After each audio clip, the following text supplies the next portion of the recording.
Okay, hey, good day, and welcome to another edition of our Exercise of the Week with Charlie Marlowe, our exercise coordinator. Charlie, what do you have for us today? And I think, actually, I already know, and I think this borders on the why the heck would you do this? What are we talking about today? Yeah, so today we're going to be talking about box jumps. Okay. And I think this is a unique one, like you said. It's one of those untraditional, why would you do this? Why jump on a box? And we'll kind of get into that. So, yeah, we're going to be kind of going into more of the explosive exercises today, a little bit about box jumps. This is it seems relatively new. Now I'm not talking about the last 5 years. It's been out for 10, 15 years now, but it's a relatively new exercise, wouldn't you say? I mean, kind of approach. Yeah, so I do have some history because I told you I'm going to be doing my research. Why did I even start it? And you go ahead and just let you do what you do. Go for it, pal. A little bit about history about the box jump. Really, jump training in general started in the Eastern European countries back during Russia. Those countries were really wanting to perform well in the Olympics, so they started doing a lot of research into jump training, plyometrics, and so. And that was during like the 1920s, and then so a lot earlier than exactly. It really got over to the West a lot later, right? When we started catching up to them, and then the 1960s, then when it became more widely recognized among most countries, and so that's when it started to have an effect, and you started seeing that carry over more to professional sports. Right. But I guess to defend myself, but you're right about that. The Eastern European countries are the ones that were on the cutting edge of basically they were the first ones that introduced plyometrics. I would guess. Period. And I don't think we really got into heavy. Well, they didn't really open the curtain over there until like the 80s or so. Right. Yeah. And so we weren't really delving into a lot of that. But then, making it, what I was saying about defending myself is making it into the mainstream gym. Sure, yeah. You didn't see this as much in the late 80s, early 90s, Nautilus, when Nautilus Revolution and Gold's Gyms and whatever, but you started to see it later. Now, well, why has that made it into, what are we using it for? I think because, like you said, the Nautilus, those machine-based exercises, that was really what the whole craze was back in the day with the gyms. You didn't see plyometric boxes, and you didn't see all these different pieces of equipment that we have now here at Personal Edge and most box gyms that you have, because I think the style of workouts has changed. Well, that, and also I think a lot of that came out when the whole Nautilus Revolution came out because of quote safety. Right. You and I have talked about that before, about the fact that Olympic lifting is actually very safe. It was just being done wrong. Now with the re-emergence of Olympic lifting and what have you, now we're going more into the plyometrics. But in getting a little off topic, getting into the box jumps and exercises such as that, plyometrics, make it into, use it for athletes. And how do you use it for the athletes? Let's start there, but then I want to bring into how we're doing it. You're doing it with everybody. So with athletes, what are you trying to get out of it? So with the athletes, and I'll go ahead and say this is the reason why we use a box, right? Okay. So rather than just do a vertical jump, why not just jump in the air? Well, there's several reasons. The first one is a box gives you a point of reference. Okay. So whenever you go to jump, it's I'm jumping on a 24-inch box. I know about how much energy I need to exert in order to jump on that box. Right. And you can scale it. So depending on a person's experience level, how advanced they are. Sure. We can start them off on a 12-inch box. We can go all the way up to 46 inches or 50. And we can stack those boxes on top of each other. Right. And so it gives them a point of reference to jump to, a visual cue, if you will. And then also it gives them a little bit of competition. Yeah. A little bit of that competitive edge. So whenever someone if you were to say, all right, I want you to jump as high as you can. Right. Well, for a 12-year-old, 14-year-old, that might not. They might try, but are they really trying? Well, there's no metric there. I mean, high as you can. What is that? What does that mean? No goal to shoot for. Exactly. But if you put a 30-inch box in front of somebody and you say, all right, I want you to try to jump on that box. Yeah. They're really going to put out. And then if they do it and okay, I think you got a little more. Let's do 42. Yeah. And then so that competitive drive, I think, is another reason, especially when you're dealing with youth athletes, that makes a world's difference. Athletes in general. I mean, it's about competition. Yep. So, they're kind of driven by that. Absolutely so. But it's not just athletes that you use this for.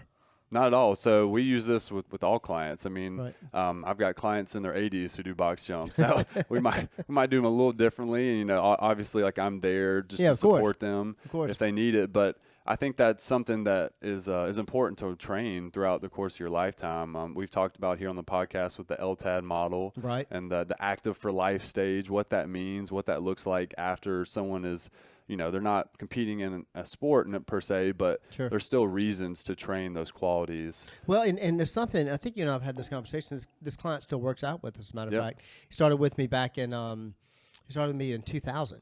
He's still a client here now. And well into his 80s now, but I noticed that this is a gentleman who was extremely fit. I knew him all my life, and I used to see him when I was going to high school and running every day, and it's always been fit, always been active. And then he didn't really start resistance training until he came and started training with us. But years into it, where he's the one I'm talking about, because he can tear up a speed bag. Yeah. I mean, like there's no tomorrow. And so strong step ups with dumbbells, not a problem.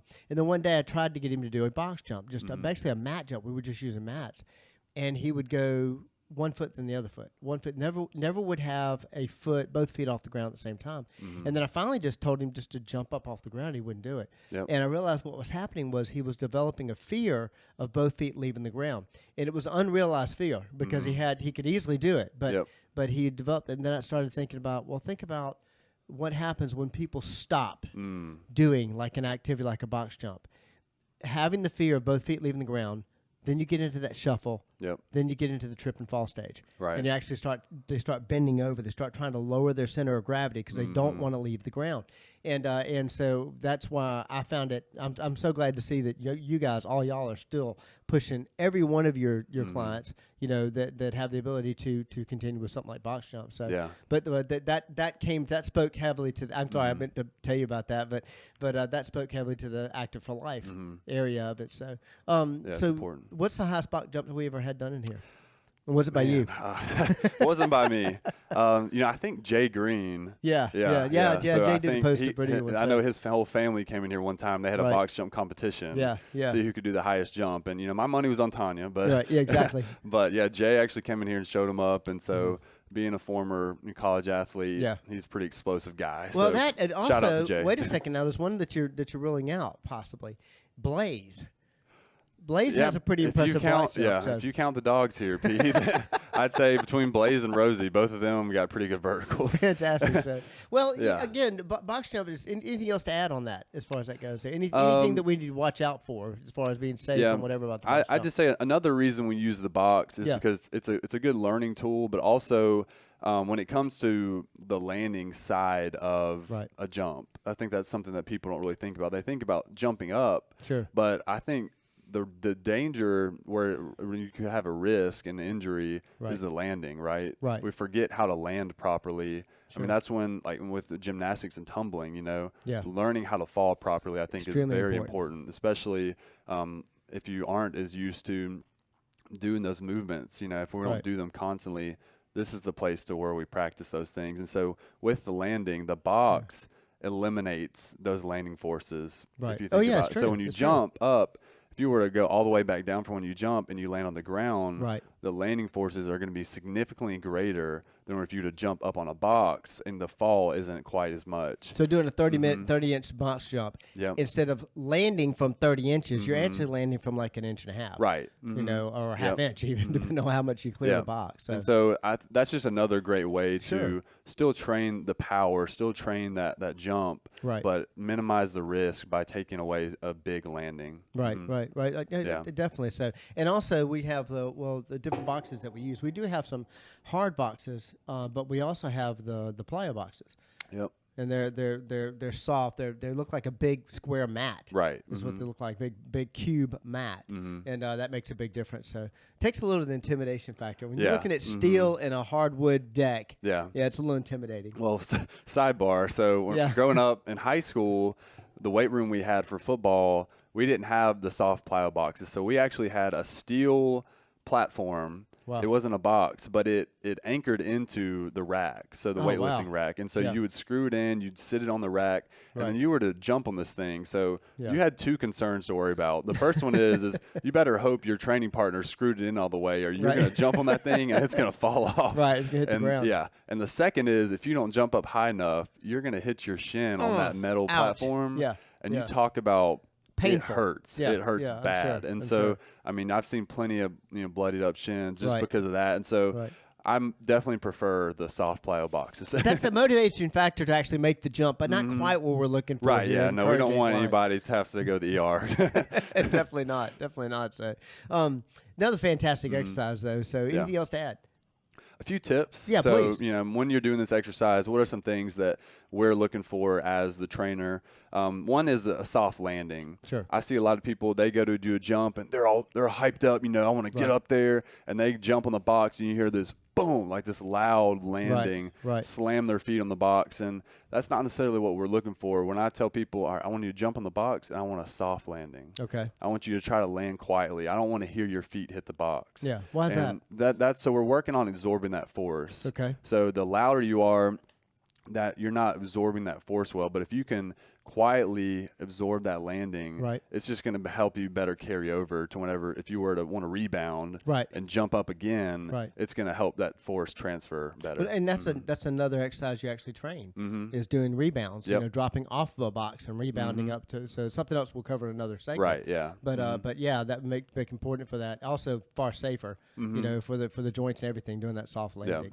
So. And another one I'd say is using arm swing. Okay, a lot of times people are like, what do I do with my arms? Do I hold them with my hips? Do I hold them together? I'm not sure what to do with my hands. So, what do I do with my arms? I personally teach just an arm swing. So as you go down, you swing your arms back, and as you go up, swing your arms coming up with your body. And it's just that natural momentum.